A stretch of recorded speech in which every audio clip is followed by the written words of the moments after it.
Hi, my name is Yulia. I am a former Fulbright Fellow from Ukraine, and this is my YouTube channel where I interview Fulbrighters from all over the world. We talk about study abroad, cultural exchange, and of course the scholarship that made it all possible. Today I am interviewing Dea, Fulbrighter from Kosovo. Hi Dea, thank you so much for coming, and do you mind to tell more about your background and your experience? Hi, Yulia. Thank you so much for having me. I've seen your other interviews as well with my peer Fulbrighters, and I think it's very insightful tool and resource for the Thank you. prospective Fulbrighters, but also for those who are generally interested in the Fulbright program. So, as you introduced me, I am Dea. I am from Kosovo. I come from the capital city of Pristina, which is something interesting here because when I came here, most of the people had no idea where my country is from, or those that knew at least something about my country knew through the news and through the war we had before.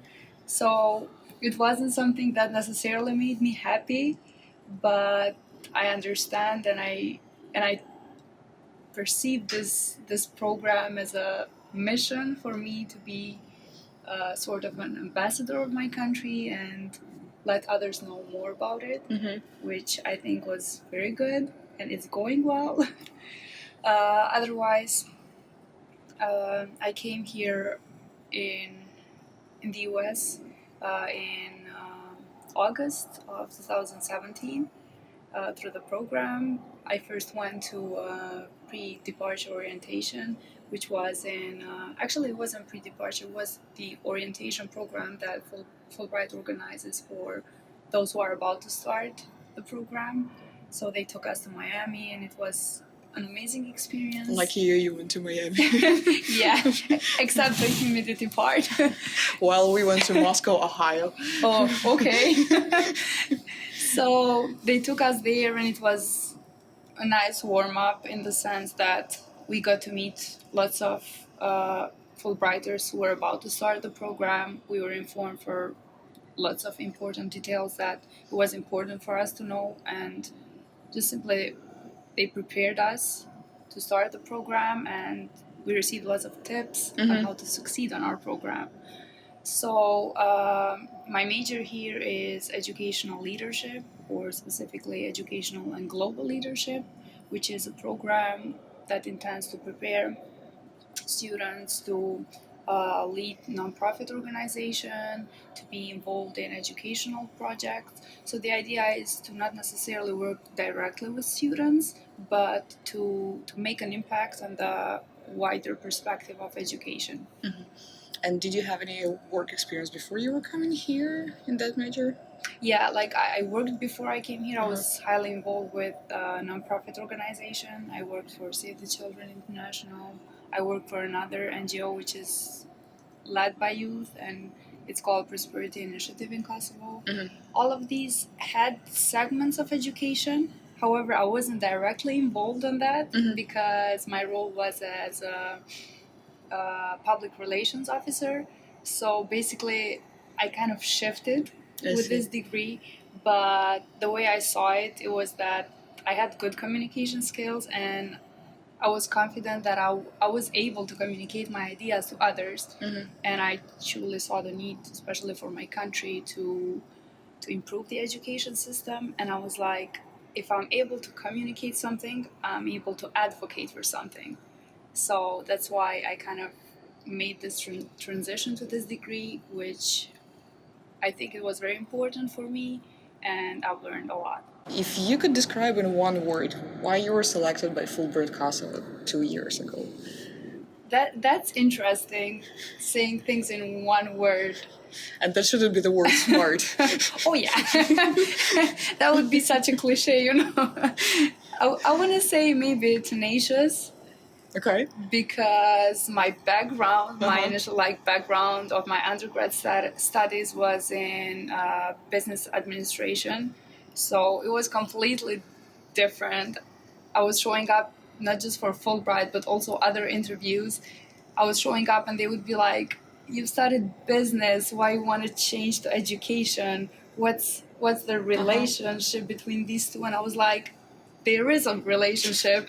and I had ideas in mind that you can, if you want your country to prosper in its economy, you need to have well-educated people.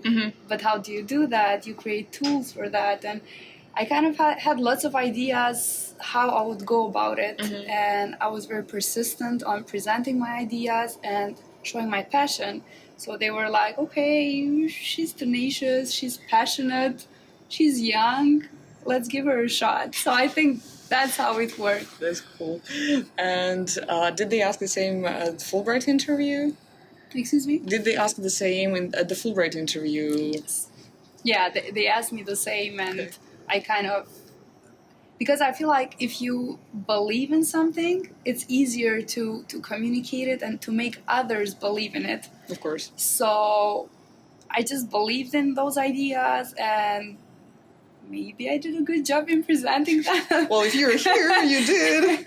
Yeah, so, and it was very interesting. The day I had the Fulbright interview, it was the very same day that I had a job interview that morning for one of the NGOs that I was applying for a job position. So I showed up in morning in that interview, and I felt that I did a good job. I was like, I have a good feeling about this. And then the very same day on the afternoon, I had the Fulbright interview. So I was like, if I nailed the first one, I better nail the second one. So like it was a good preparation because I had already obtained some self-confidence in performing in interviews. So I felt that helped a lot as well. Well, that's good, because to me that would sound very risky, because, like if the first one doesn't go right, then well, I'm happy for you that everything went right for both of them, I guess. And do you remember anything else that Fulbright asked you? Some questions that, I don't know, some unique questions that you have a hard time to answer? I feel like most of the questions were around how do you differentiate yourself, because especially for smaller countries like my country, usually they give 3 to 5 scholarships to students. So the idea is that out of all the applicants and out of all the people that they are interviewing, you kind of need to show your uniqueness and then your hard work and your commitment if you are getting involved in the program. So I feel like that was, lots of questions were around those topics, like how do you differentiate yourself, why we should choose you, how you will, like what's your plan upon your graduation, how will you transfer the knowledge you gain from the US and like implement new things in your country and so on. These are some of the things that I can think of. But then, of course, based on your background, based on your answer, they can come up with other follow-up questions. And what was Fulbright for you 2 years ago? Why you were applying for it? Why Fulbright? Well, before applying to Fulbright, I applied for another scholarship in my country, which was partially funded by our Ministry of Education and partially funded by USAID. And I made it till the last step because I had worked hard and I had built my profile for that scholarship to be eligible for that. And at the last moment, I was told that I didn't get it. And it was a huge disappointment because I knew what they were looking for and I was sure I had those. So I kind of lost my faith in the selection process, honestly. And I was like, I don't know if I want to apply for other scholarships. So I will focus in my career and lay low for some time. But then they announced the new selection round for Fulbright scholarship. And Fulbright, whenever I heard that someone got awarded with it, was like far-fetched idea. But as a friend of mine would say, far-fetched ideas can take you the furthest. So I was like, I'll just try. I'll do my best. I already had everything I needed to apply for. I had everything prepared from the previous scholarship application process, so it was easier. I had the sense, and so I applied for Fulbright, and at the same time I applied also for Chevening. which is another scholarship, and those who obtain it, they sorry, they study in the UK. So it's kind of equivalent to Fulbright, but for Europe. I applied to both of them, and first I was announced that I got Fulbright after going through the written application, the interview process, and then after a few months, I was informed that I got also Chivnik. So I was like, first I got nothing, and then I got both of them. I had to make a decision which one I would accept. So I decided to go for Fulbright, mainly because like it's such a prestigious scholarship, and also I had studied before in Europe. I wanted to experience the American studying system and also to explore US, learn more about the culture. So to go back to your original question, what Fulbright is to me, Fulbright to me is like an ocean of opportunities, because when we apply for Fulbright, all we think about is the academic part.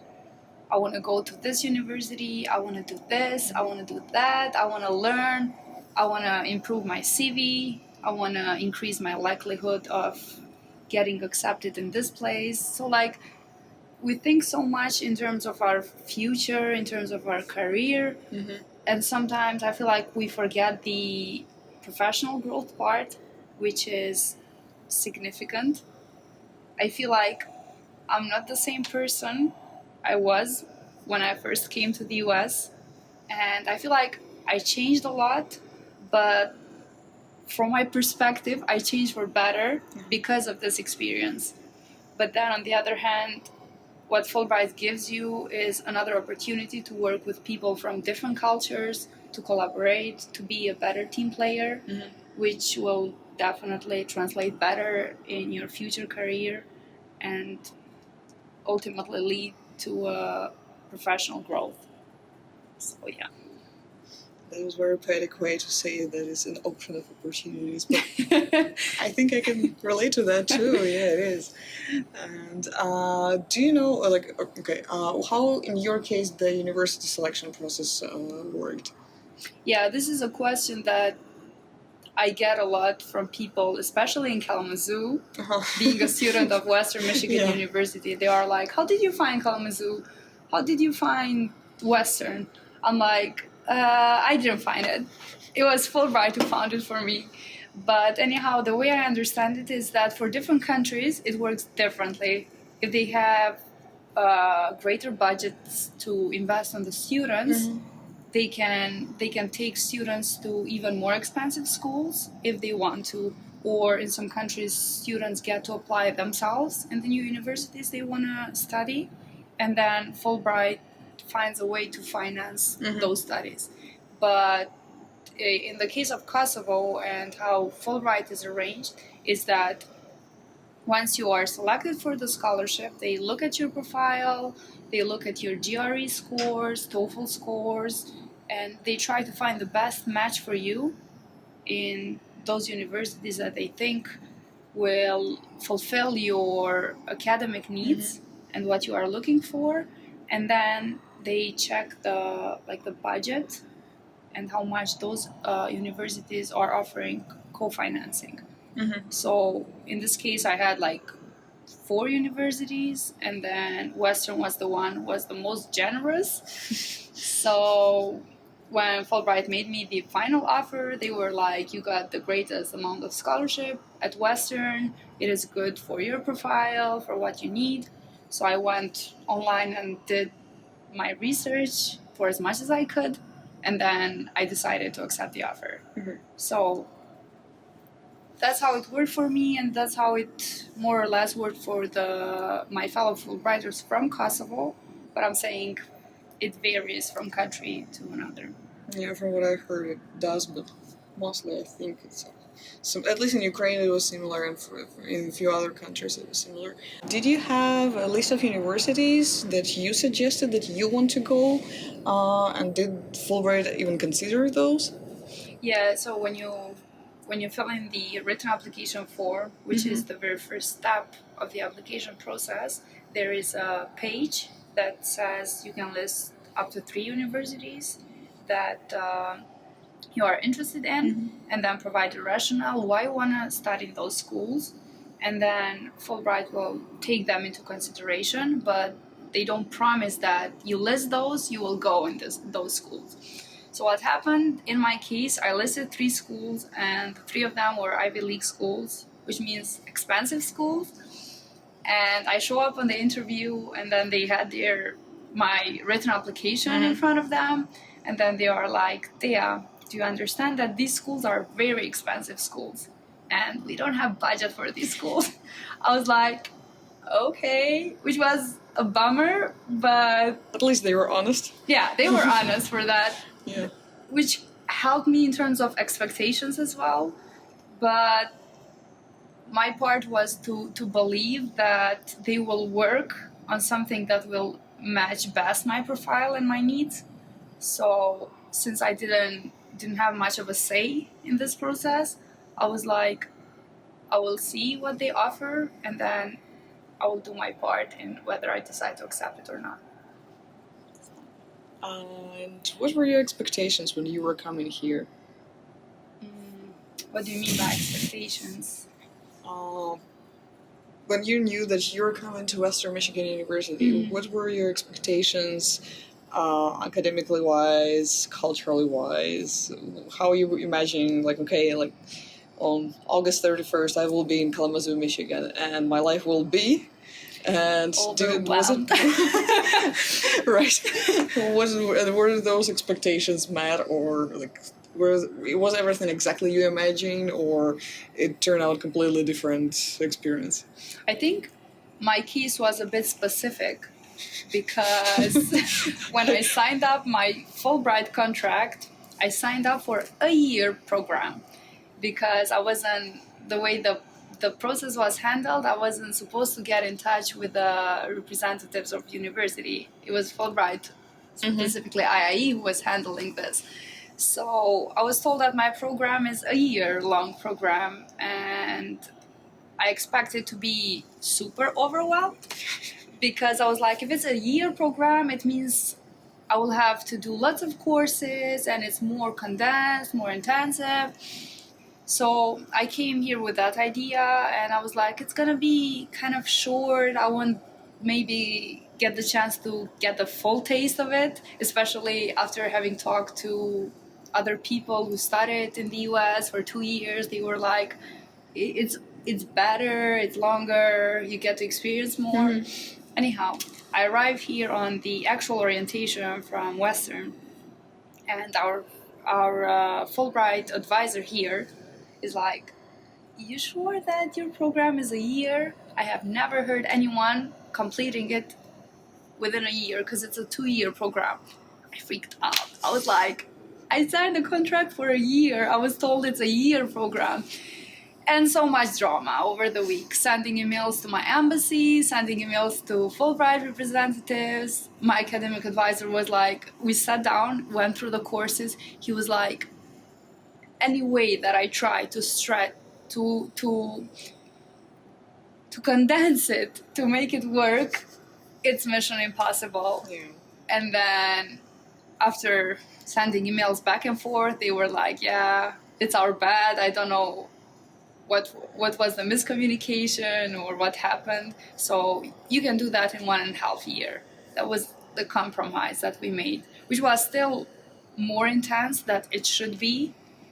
But I survived. It was fine. So that was something that my expectations were different from what I was hoping to see and to experience to what I received. So at the beginning I was like, I don't know how I feel about this. I'm not psychologically prepared to be 2 years and so on and so on.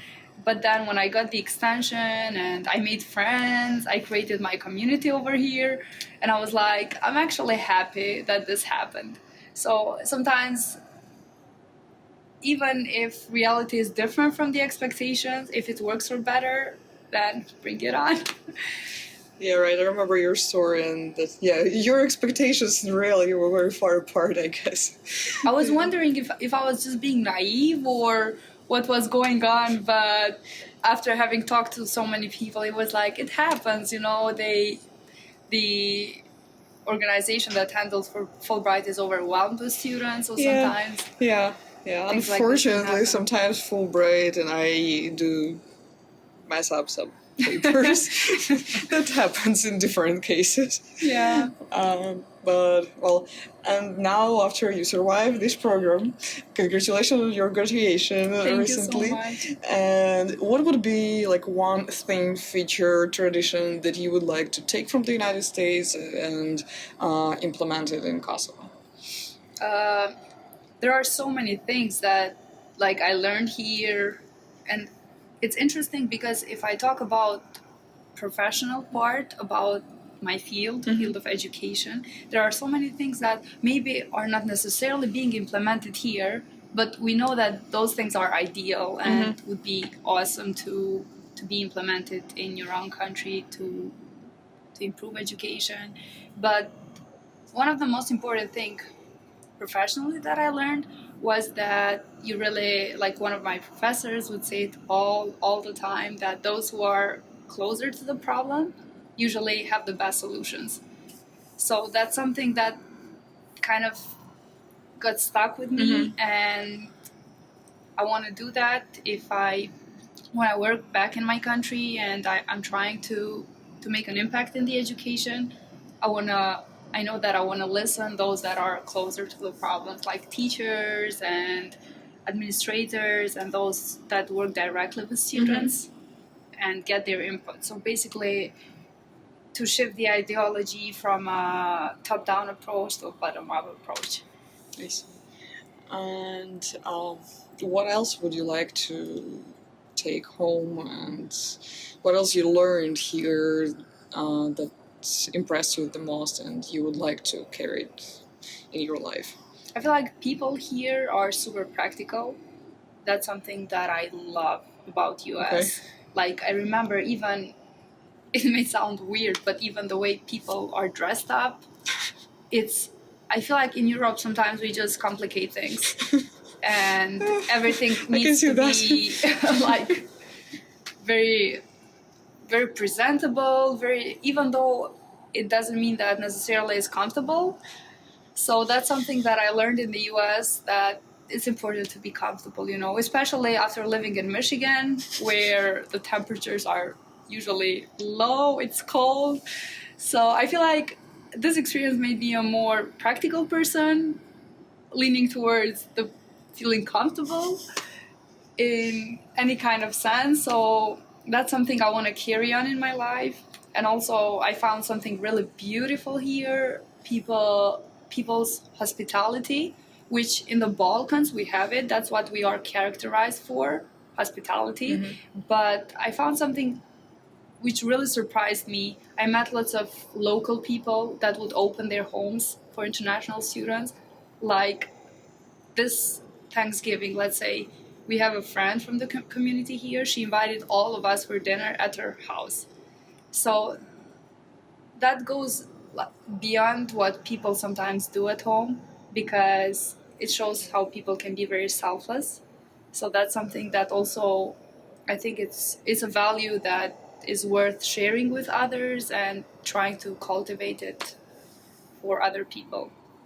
But the last thing, like the last lesson that I want to say I learned, even though obviously it's not the last one because there are so many lessons I learned, but that I would like to share with the people who are watching this interview, is a quote that I heard from one of the TED Talks, which really impressed me, which is related again to education. The quote says that education is what others do to you, and learning is what you do to yourself. So Fulbright is an opportunity because it gives this opportunity to get the education, to place us in schools, to place us in communities, and kind of educate us. But it's all, the way we shape this experience it all depends on us. Because I feel like I wouldn't learn any of these lessons just by letting others try to teach me things. You just need to meet others halfway if you want to learn things. So this is my takeaway. Well, it's very sweet and passionate and professional. I don't know. I mean, it's very complex. No, gosh, comprehensive takeaway, I would guess. Well, thank you so much for sharing your experience today, Dea. I really appreciate you coming and spending your time. And if you have any questions to me or Dea, you're welcome to comment below the video, or I will link some social media that Dea will provide so you can ask her directly. And please let us know if you like this video by liking this video and subscribing to the channel to do not miss the next ones. And thank you for watching it. See you in the next video.